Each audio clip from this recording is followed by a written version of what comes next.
வணக்கம். கடல் அலையென திரண்ட நாமக்கல் மாவட்ட மக்கள் அதிர்ச்சியில் திமுக அரசு.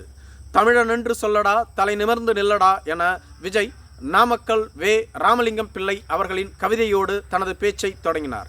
நாமக்கல் மாவட்டம் படிப்பிற்கு முக்கியத்துவம் கொடுக்கக்கூடிய மாவட்டம், தமிழ்நாட்டின் ஆக்ஸ்போர்ட். இதேபோன்று நாமக்கல் மாவட்டம்தான் வண்டிகளுக்கு பாடி கட்டக்கூடிய மிகப்பெரிய தொழிற்சாலைகள் அமைந்துள்ள மாவட்டம். இதேபோன்று நாமக்கல் மாவட்டம்தான் இந்தியாவிலேயே அதிக முட்டை உற்பத்தி செய்யக்கூடிய மாவட்டம்.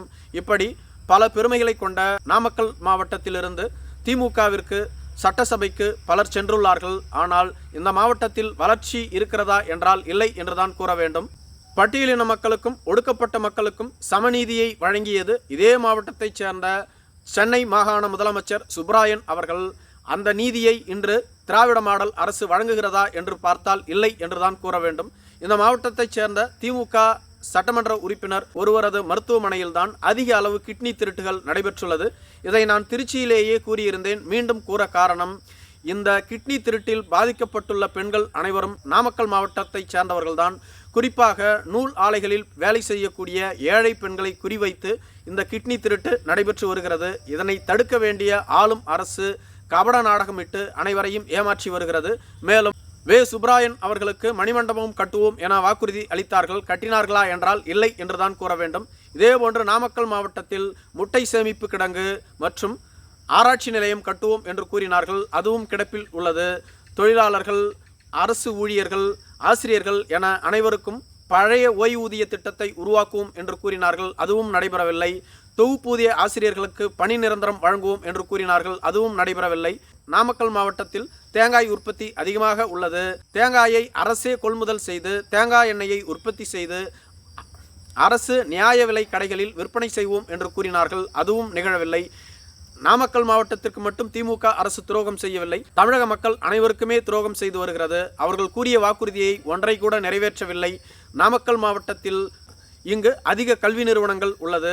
திமுக அரசு தொடர்ந்து மக்களை ஏமாற்றி மக்களை நயவஞ்சகமாக சுரண்டி வருகிறது. அதை நாம் தடுக்க வேண்டும். ஆளுகின்ற திமுக அரசு தொடர்ச்சியாக பெண்களுக்கு எதிராக செயல்பட்டு வருகிறது. பெண்கள் பாதுகாப்பில் அவர்கள் சுணக்கம் காட்டுகிறார்கள் என குறிப்பிட்டிருந்தார். இதனால் வரையிலும் திமுகவை மட்டும் கடுமையாக எதிர்த்து பேசி வந்த விஜய் அவர்கள் முதல் முறையாக அதிமுகவையும் சாடி பேசினார். அதாவது அதிமுகவின் உண்மை தொண்டர்கள் தற்பொழுது இருக்கக்கூடிய அதிமுகவை யாரும் ஏற்க மாட்டார்கள். அதிமுக பாஜக ஒரு பொருந்தா கூட்டணி. இந்த கூட்டணியை மக்கள் ஏற்பார்களா? பாஜக தமிழகத்திற்கு என்ன செய்தது? இதுவரையிலும் எதையுமே செய்யவில்லை. தமிழகத்திற்கு தரக்கூடிய கல்வி நிதியை அளித்தார்களா? அல்லது 100 நாள் வேலை திட்ட பணம்? ஏன் தமிழகத்திற்காக அவர்கள் என்ன செய்துள்ளார்கள்? எதையுமே செய்யவில்லை. அவர்களோடு எதற்காக கூட்டணி வைக்க வேண்டும்? தங்களது பதவிகளையும் கட்சியையும் காப்பாற்றிக் கொள்ளவா? ஏதோ அவர்கள் கூட்டணி வைத்து கூட்டு பொறியியலை உருவாக்கியுள்ளார்கள். அதை பற்றி நாம் பேசவில்லை. திமுக பாஜகவோடு கூட்டணி இல்லை என்று மறைமுகமாக கூட்டு சேர்ந்து தமிழக மக்களை ஏமாற்றி வருகிறார்கள். இவர்களைத்தான் நாம் முதலில் வீழ்த்த வேண்டும் என குறிப்பிட்டிருந்தார். இதேபோன்று கரூர் மாவட்டத்திற்கு சென்றிருந்த விஜய் அவர்கள் எதிர்பார்த்ததை விட அதிக கூட்டம் அங்கு கூடியிருந்ததை பார்த்து சற்று தன்னை ஆசுவாசப்படுத்தி கொண்டு தனது பேச்சை தொடங்கினார். கரூர் அமராவதி நகரில் அமைந்துள்ளது. தமிழகத்தில் மிகப்பெரிய டெக்ஸ்டைல் நகரம் இது. இங்கு ஏர்போர்ட் கொண்டு வருவோம் என்று ஆளும் திமுக அரசு வாக்குறுதி அளித்தது. 4.5 ஆண்டுகள் முடிந்துவிட்டது. இதுவரையிலும் எதையும் செய்யவில்லை. இங்கு இருக்கக்கூடிய ஒரு அமைச்சரை பற்றி உலகமே பேசும், அது உங்களுக்கே தெரியும் என செந்தில் பாலாஜியை அட்டாக் செய்து பேசியிருந்தார்.